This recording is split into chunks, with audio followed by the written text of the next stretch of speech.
con su cuenta Ciudad y los medios de pago tecnológicos. Llega tiempo, modernízate. Descarga la app del Metro. Usa tu cuenta Ciudad, la cédula, la tarjeta, las máquinas ATM y olvídate de las filas.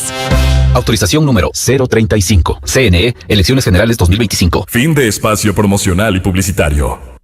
Esta es la revista de Opinión Democracia. Seriedad y credibilidad en todas partes.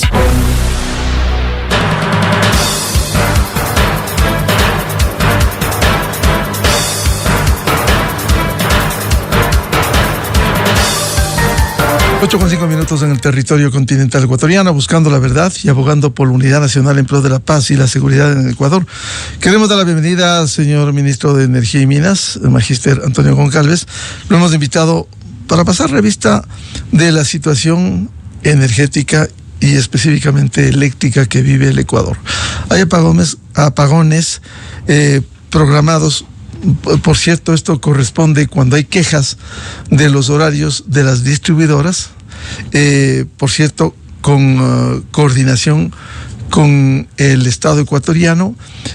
Sin embargo, es bueno, como premisa quería decir al ministro, leíamos ayer información tanto de Colombia cuanto de Perú, en donde Colombia decía: están con problemas serios por el estiaje, no dejaron de venderle al Ecuador precisamente por la reducción de la generación de electricidad. En Colombia dicen: nosotros desde hace 30 años hemos cuidado la política pública y segundo, hemos cuidado el parque térmico. Sabemos el estado en el que se encuentra en el Ecuador. Y el caso peruano, que también es muy sugestivo, el ministro de Energía, Rómulo Mucho, decía que Perú está viviendo momentos muy optimistas en medio de la crisis y también el estiaje por la inversión extranjera. Y con mucha proyección, dice, cada día llegan más inversionistas a nuestro despacho y eso es una buena noticia. Penosamente, el Ecuador dejó de hacer las últimas décadas, se ha recibido en este estado calamitoso. Y claro, viene el estiaje, deja de llover, deja de funcionar la hidroelectricidad y vuelven los apagones, que finalmente generan molestias no solo a los hogares ecuatorianos, sino al sector productivo ecuatoriano, con los daños que se irrogan en la parte económica. ¿Cómo se está enfrentando este momento? ¿Cuál es la expectativa, señor ministro, con todo el cuadro que se vive hoy? Buen día. Muy buenos días y muchas gracias por el contexto, el preámbulo, que es precisamente el que heredamos, ¿no? Y efectivamente yo estoy en contacto con los ministros tanto de Colombia como de Perú, compartimos chat en cuanto a las situaciones que cada país respectivamente tiene que ver, que enfrentar. En cuanto a la situación de la matriz energética, como bien lo mencionó, heredamos una matriz energética muy dependiente de la hidrología y un parque térmico en un mal estado, que no se había renovado. Realmente no se hicieron inversiones por 7 años en incrementar el parque térmico. En todo este tiempo, la demanda nacional ha ido creciendo. Entonces ese déficit se acentúa todavía más en esa dependencia con la hidráulica. Entonces, ¿cuál era el reto cuando llegamos? ¿Cuál era el reto en el poco tiempo que tiene el gobierno? Era hacer un giro para transicionar la matriz energética. Primero, evidentemente, la apuesta es por la térmica, porque es la más rápida, digamos, en entrar. Por eso usted ha visto 2 rondas de la que estamos gestionando recursos térmicos, tanto en renta como de base, para tener un parque de más o menos 1.200 megavatios para el mes de mayo. De aquí hasta mayo están entrando todas estas unidades. Y algunas van a entrar progresivamente. Progresivamente, porque están repartidas a lo largo del país, ¿no? Están en Esmeraldas, Quevedo, Salitral, Manta, en distintas ubicaciones, Machala, también hay barcazas, y son distintos contratos y todo esto se están gestionando.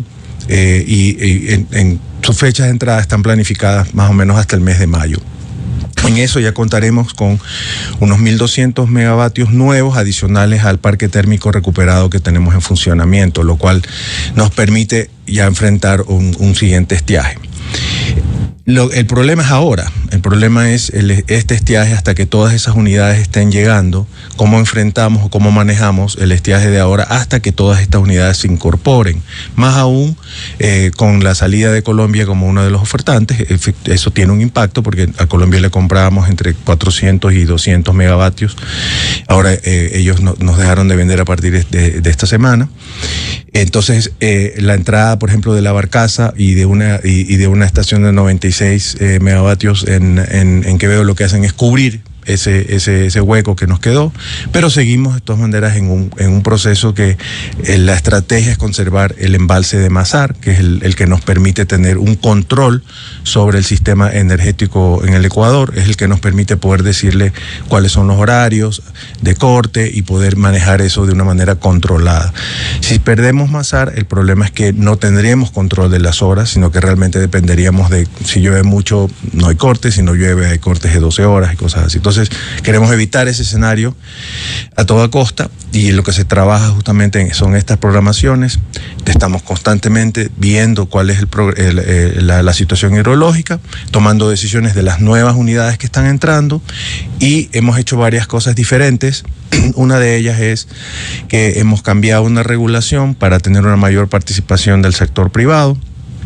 El sector privado está colaborando entre 200 y 300 megavatios de energía voluntariamente en esta regulación en la cual si ellos prenden su generador en las horas que necesitamos por SENACE, nosotros les reconocemos el combustible y unos recursos adicionales para transporte y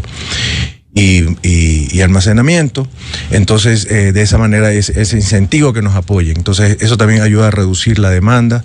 También tenemos otro proyecto de 5% de descuento si usted ahorra, si consume menos del mismo mes de 2 años atrás.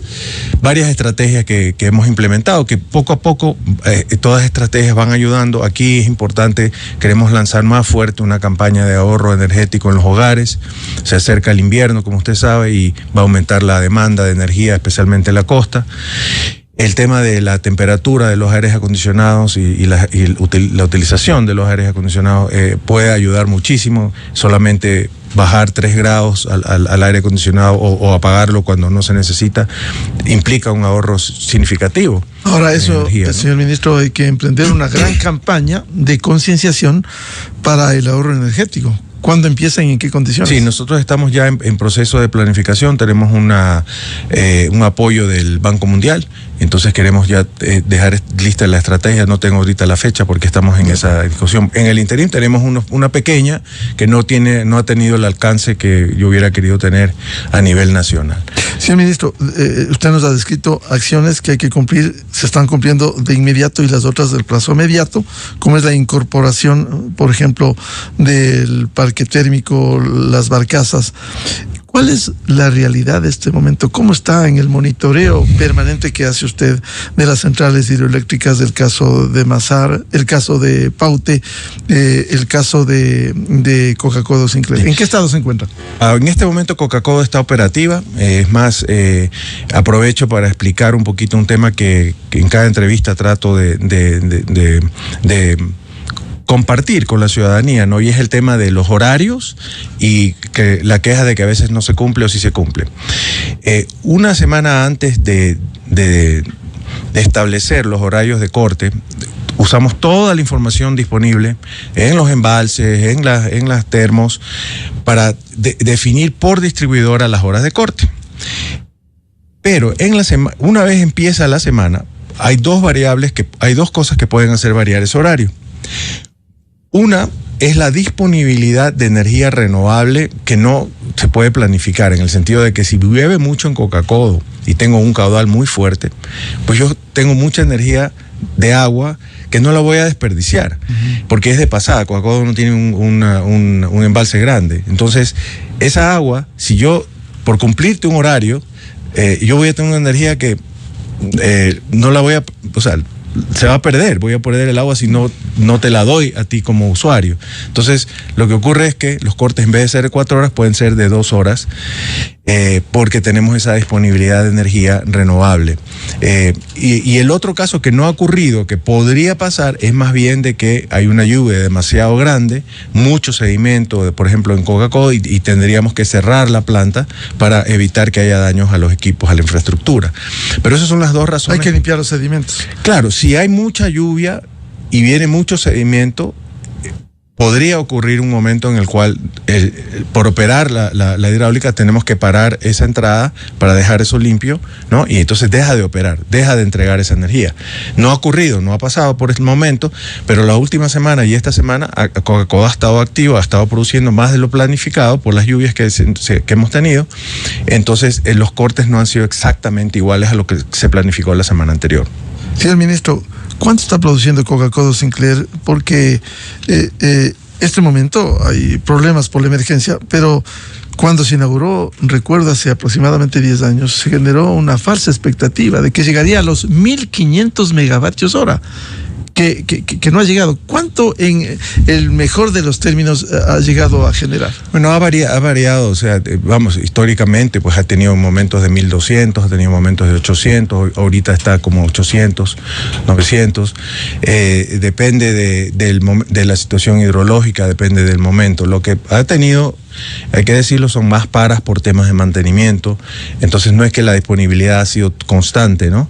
Y sí hay que planificar muy bien cuándo se hacen los grandes mantenimientos, porque sale de operación la mitad de la hidroeléctrica. Entonces ahora hemos planificado el siguiente mantenimiento para el mes de abril de 2025, donde la mitad de la misma estaría fuera de servicio por algún tiempo, unos 3 meses. Señor ministro, este vaivén por las lluvias, el estado de los embalses, ¿esto no genera certidumbre para poder programar con antelación los horarios de corte?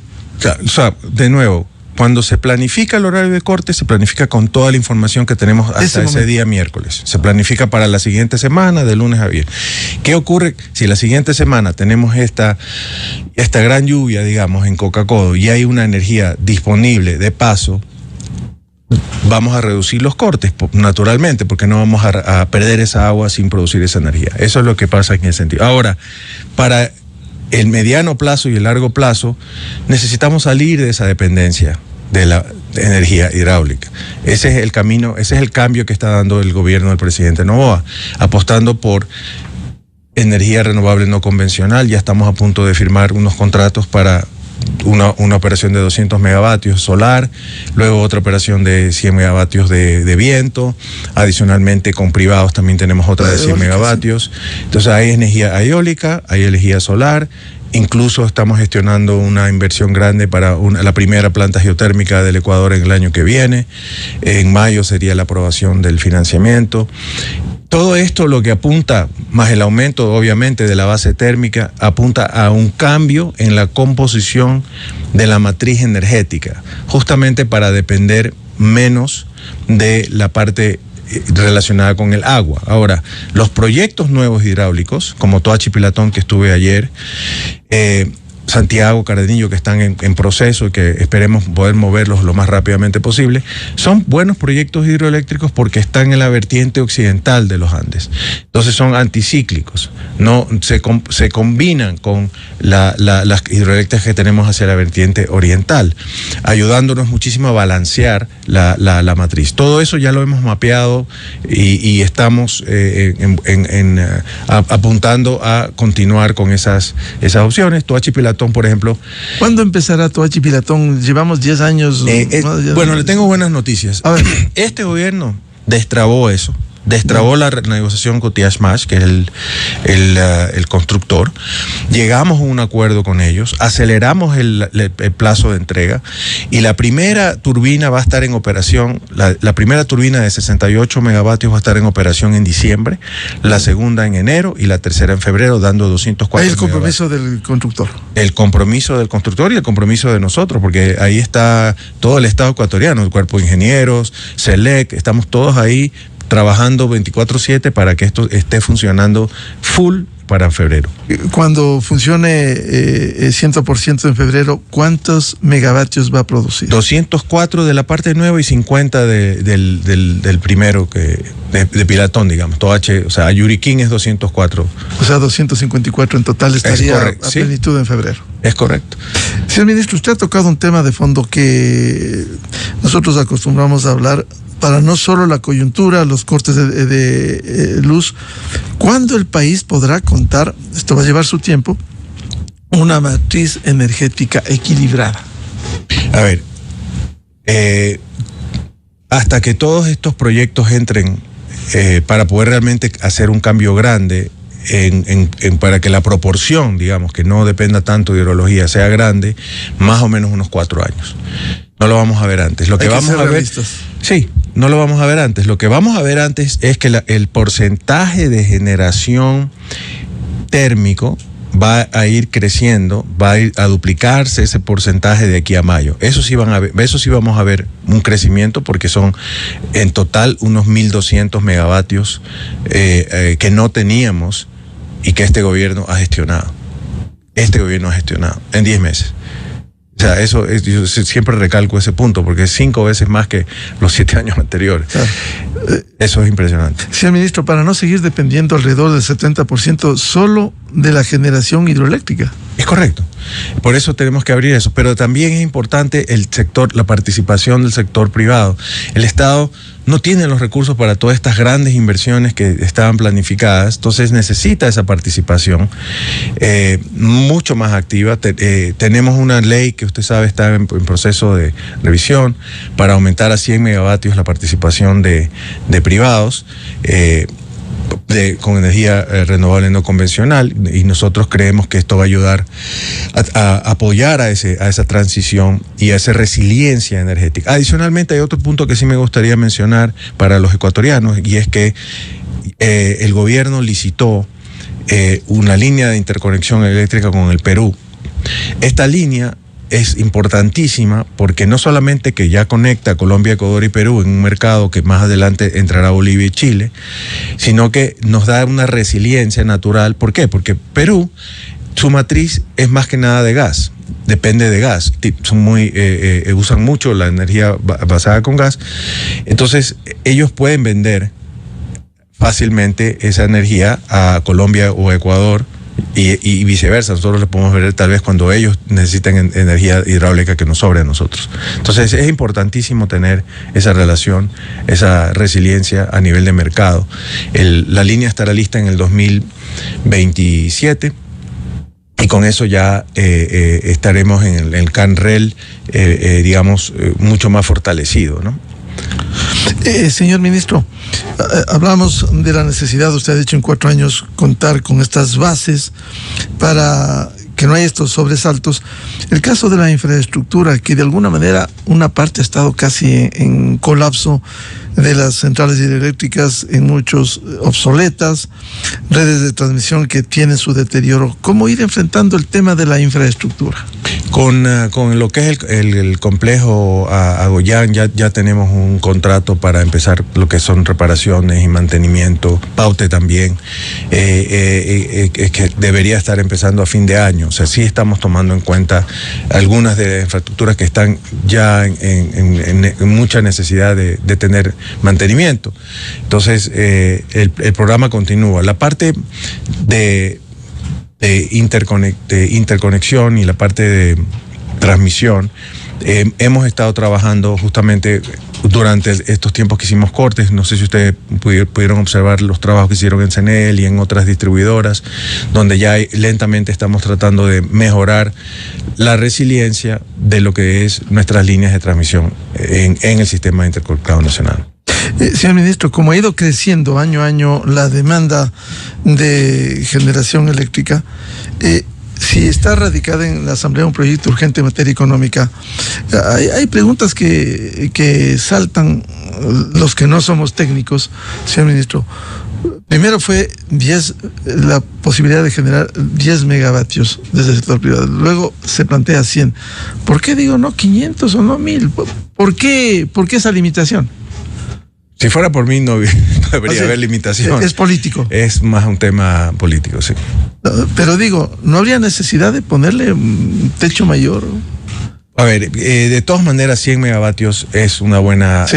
ya es un proyecto importante para ubicación. Recuerde que nosotros estamos transicionando también de un modelo netamente estatista que no se pudo sostener a un modelo con participación del sector privado, y estos son como los primeros pasos, ¿no? Que empezamos a dar esa participación, a mostrar que es beneficioso para el pueblo ecuatoriano y para el privado, y a mostrar que esto nos da una mayor resiliencia en la matriz. Yo he estado en algunos países en mi experiencia anterior y he visto distintos modelos. Me gusta mucho el modelo de Panamá, donde la generación y la distribución está en manos del privado y la transmisión en manos del público. No tienen problemas. Claro, ellos tienen una matriz que usa gas también. Sin embargo, ¿Y no han tenido problemas de cortes? No, Panamá ni Perú. Colombia, otros países en Centroamérica. Aquí viene un poco eso del cambio de la matriz. Nosotros estamos empezando con ese cambio de la matriz. Desde el ministerio estamos empujando mucho geotermia a largo plazo, porque nos da un poco de envidia. A ver, por ejemplo, El Salvador, 32% de su energía es energía geotérmica. Es un país pequeño que no tiene mucha hidrología por su misma ubicación geográfica. Sin embargo, pues están bastante bien. Eso tenemos que apostar nosotros. Es la única energía renovable estable. Es la que tiene el factor de potencia más alto, porque es constante, es el calor de la tierra. No tienes que gastar en combustible ni nada, es solamente utilizar ese calor y el agua para crear vapor y mover la turbina. Y es muy resiliente. La primera es de 1904. La Ardevelo en Italia, sigue funcionando, sigue dando energía. Y esos son ejemplos a seguir, con una envidia sana, evidentemente, porque nosotros tenemos ese recurso. Tenemos 22 volcanes activos, más de 44 inactivos, tenemos gigavatios de energía que, una vez pagado el CAPEX, es constante y es un precio de operación y mantenimiento que nos ayudaría muchísimo con la tarifa. Entonces, definitivamente no hay que perderle el ojo a la geotermia, y eso lo tenemos en el Plan Maestro de Electrificación también. Usted ha tocado, ministro Goncalves, este tema del modelo estatista. Efectivamente, ha sido tan negativo y en diferentes campos que el Estado no hace ni deja hacer al sector privado. Es decir, si es un obstáculo, habría que cambiar ese marco, y ahí entra la parte política, que vienen los grandes demagogos y populistas a hablar de que el Estado, y finalmente el Estado es el que falla. Es correcto, es muy hemos logrado reducir un poco los tiempos para los PPS y para algunos procesos para que inversionista privado se sienta más cómodo. Se hicieron algunos esquemas como una garantía que tenemos del BITO, un fondo fiduciario, para que sienta el privado de que está más tranquilo, su riesgo está enaltecido. También, por ejemplo, se cambió la orden de prelación de los pagos de las distribuidoras para que primero se le pague al privado. Importante recalcar, porque la gente se pone nerviosa. Bueno, el privado. Hoy por hoy el privado no es ni el 2.5% del 100%. Con controles irregulados, sí, por cierto. Entonces no es nada.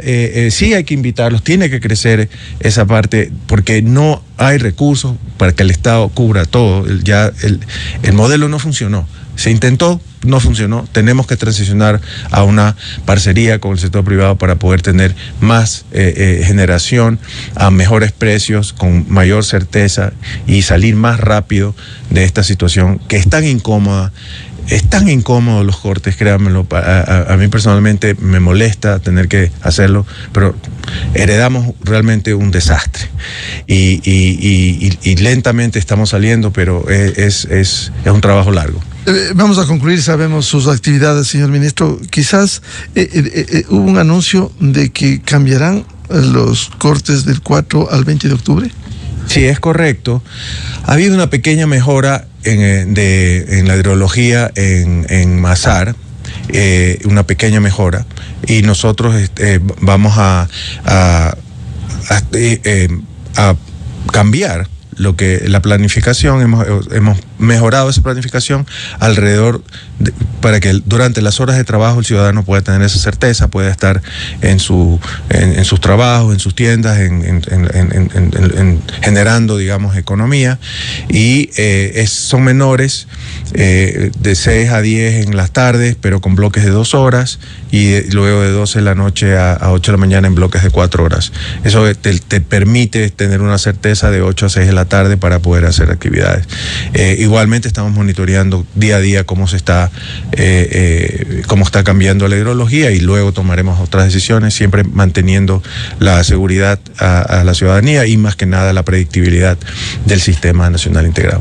Bien, muchas gracias al señor ministro de Energía y Minas, magíster Antonio Goncalves. Quiero comprometerle a seguir hablando, porque la información que usted da genera certezas a quienes saben sobre los cortes o la situación en general del sector eléctrico ecuatoriano. Ministro. Muchas gracias. Muy amable. 8:30 minutos en el territorio continental ecuatoriano. Vamos a una pausa y volvemos con el coordinador de la Comisión Nacional Anticorrupción, doctor Germán Rodas, a propósito de la sentencia de 10 años al corrupto del excontralor Carlos Porri. Desde